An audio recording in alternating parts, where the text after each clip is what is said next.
Vamos a leer en México.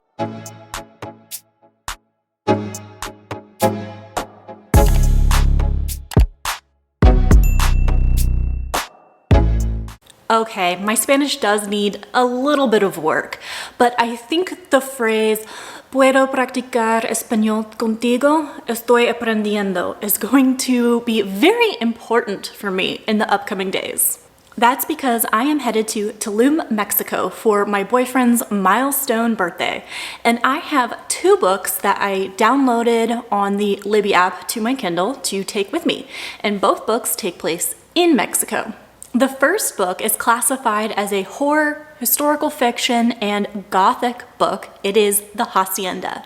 GoodReads describes The Hacienda as Mexican Gothic meets Rebecca, which is one of my favorite books, in this debut supernatural suspense novel set in the aftermath of the Mexican War of Independence about a remote house, a sinister haunting, and the woman pulled into their clutches. This sounds like it will be an amazing book. I can't wait to try it out while I'm in Mexico. The second book I have downloaded to my Kindle is described as a historical fiction horror fantasy. The book is The Daughter of Dr. Moreau, and looking on GoodReads, it says this is a lavish historical drama reimagining of the island of Dr. Moreau, which I haven't read yet, set against the backdrop of 19th century Mexico. Carlotta Moreau, a young woman growing up in a distant and luxuriant estate, safe from the conflict and strife of the Yucatan Peninsula, the only daughter of either a genius or a madman. For Moreau keeps secrets, Carlotta has questions, and in the sweltering heat of the jungle, passions may ignite. The Daughter of Dr. Moreau is both a dazzling historical novel and a daring science fiction journey. While I'm super excited for these 2 books, the priority of this trip is not reading and filming reading reactions. Since it is my boyfriend's birthday, we have a lot of activities planned. He is a master diver, so I'm thinking we'll probably be spending a lot of time out in the water. But I know there will be some travel time and downtime, which is why I love to have my Kindle available to me for some themed vacation reads. Vamos!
I made it back from Mexico, and surprisingly, I did have a lot of time to read. I was able to accomplish both the books that I wanted to read on this trip. I think between all the waiting time at the airports, the 4-hour flight there and back, and also an unexpected 6-hour van trip, led me a lot of time to read my Kindle. Let's talk about The Hacienda first, because that is the first book that I read on this trip. We have a dual POV. We have Beatriz and Andres. The book starts out when Beatrice's father, who is a general, is executed. So it's just her and her mom. And she realizes the only path forward for her is a strategic marriage. So she finds herself in the affections of a very rich, powerful man. She decides to marry him and move to his hacienda. When she arrives there, she thinks it's beautiful. She's excited to start a garden. She's excited to have her mom come and live with them. But her mom didn't approve of the match, so they have some friction. Her mom is kind of ignoring her now, which kind of bums out Beatriz. So she is focusing on this garden and settling in this hacienda. But it's not quite welcoming. First of all, her husband has a sister. So she has this sister-in-law that's not exactly welcoming. And then there's just a really weird vibe in the house. The people seem kind of scared of it. And then naturally, creepy things start happening. I loved the horror elements of this book. I mentioned earlier that this book is compared to Mexican Gothic and Rebecca. Rebecca is a thriller. It is not a horror at all, but this one is definitely a horror. This is a haunted house and scary stuff is happening. Beatriz tries to get the help of the local church and have the priest come and exorcise the house, but the main priest thinks she's crazy. He's not buying it. It's kind of like the junior priest named Andres that believes her and offers to help.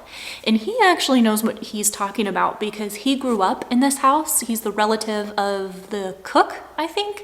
So he grew up in this hacienda. He knows the vibe it used to have and what it has now. And he is definitely qualified to help exorcise this house. So they're kind of working on it together. But it's also a really fine line because it's just the two of them alone in this house at night. So it gets a little bit scandalous. I was loving all of this up to this 80% mark. And then it kind of took a turn. There was a false accusation, which I never enjoy in books. And this is one that really killed the momentum for me. And the last 20% I just didn't really enjoy. And I did not enjoy how it ended either. The predicament itself ended up okay with like the haunting element, but there were some other loose ends. I felt kind of unsatisfied with the ending, so that kind of bummed me out. The hacienda didn't give me so much of the Mexican culture I was looking for while reading this in Mexico, so that was a little bit of a letdown, but like I said, I really enjoyed the horror element of it. I have the complete opposite thing to say about my read for The Daughter of Dr. Moreau, because when it comes to the culture, it delivered beyond what I could have ever expected. And I think that's because it takes place in the Yucatan Peninsula, which is where I was. There were some things I encountered for the first time on my trip that were mentioned in the book, such as the ring-tailed coati, the little creatures that look like raccoons that are running all around. It mentioned the mangroves, which are kind of like these jungly, highly dense, populated by trees and undergrowth areas. So it mentioned the mangroves, which I did walk through. And finally, it mentioned the cenotes and the characters swimming in the cenotes, which is something that I did on the trip. I got to like snorkel in this cave that has a big pool of water, and it was super clear, and it had to be lit up because it was dark, but you can see all the formations under the water, and then you have the formations up around you. It was so cool to experience, and even to read it in the book, I was like, hey, I know what that's like now. As far as that goes, this was the best possible book I could have read on my trip to Mexico, and this is probably the best I've ever done nailing a theme for pairing a book with my trip, because I love a good theme, so I nailed it in that regard. However, I didn't really enjoy the story of this one, so let me tell you more about it. Essentially, we have two POVs. The first one is Carlotta. She is the daughter of Dr. Moreau, who is the mad scientist. Then we have Montgomery, who had his heart broken by his wife who took off, and now he is a drunk. And he works on the property helping take care of all of these creatures. They're called hybrids. And I love the way that these were explained, because Dr. Moreau is trying to cross DNA, I guess, of humans and animals to create these hybrid creatures that will hopefully be intended to replace the workers in the surrounding haciendas and work for El Jefe, the boss, and get him more profit. So that's what they're doing there. And I liked that. I liked that element of it, but there were some things I didn't like, and that was basically every single character that was in the book. I kind of hated everybody, found myself kind of sighing, rolling my eyes, skimming the page, because I found Carlotta to be very childish, naive, stubborn, stupid, frustrating. I found Dr. Moreau to be cruel, single-minded. I mean, he's a mad scientist, so what do you expect? Montgomery is just wallowing in his self-pity and his misery. And then you have the boss and then his son and his son's cousin. They're all from the same family. You have them that are visiting the property. The guy is going to inherit this from his father, like the financing of it, and you just don't like him right away. He is not a good guy. But Dr. Moreau is thinking, hey, Carlotta doesn't have a lot of options. She should probably just marry this guy because that will secure my financing. And she's too dumb to realize that this guy is not a good guy. And that's kind of what drove me crazy a little bit too. She's kind of impulsive. So for example, the guys want to go swimming in a cenote, so they're asking Carlotta to come and take them and escort them. And the chef, I think, one of the workers, I think her name's Ramona, is saying, hey, Carlotta, you can't go by yourself. That's bad for your reputation. It doesn't look good. And Carlotta just thinks she knows everything. In this time period, it does ruin your reputation to be alone with a man. So she would ruin her prospect for anything, right? Like, you don't know everything, child. You've lived here your whole life in this isolated place. Maybe listen. But anyways, Montgomery decides to go with her and escort them. And the guys are kind of like butting heads a little bit, so it's kind of funny. They don't really get along. So Montgomery kind of ruins the whole thing, and Carlotta runs away crying. But that's just what I mean, that I didn't really enjoy her because she seemed kind of childish, and that's an example why.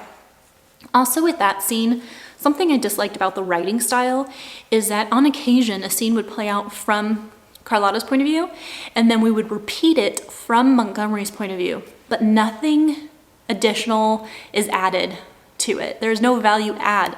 So it's so redundant. You're just reliving the same moment. And I'm like, can we just move forward already? It's just reliving this moment that I didn't like to begin with. And I think that made me extra cranky. So for The Daughter of Dr. Moreau, I definitely liked the setting and the culture, and the hybrids sounded really cool, but I hated all the characters. The plot was kind of like meh, and I don't know, so I guess it kind of like averaged out for me. But it was really great to read both of these books while in Mexico. The Kindle was a great option because I could take that to the beach. I didn't have to worry about it. It was lightweight, so I took it on tours with me and just like kept it in my bag.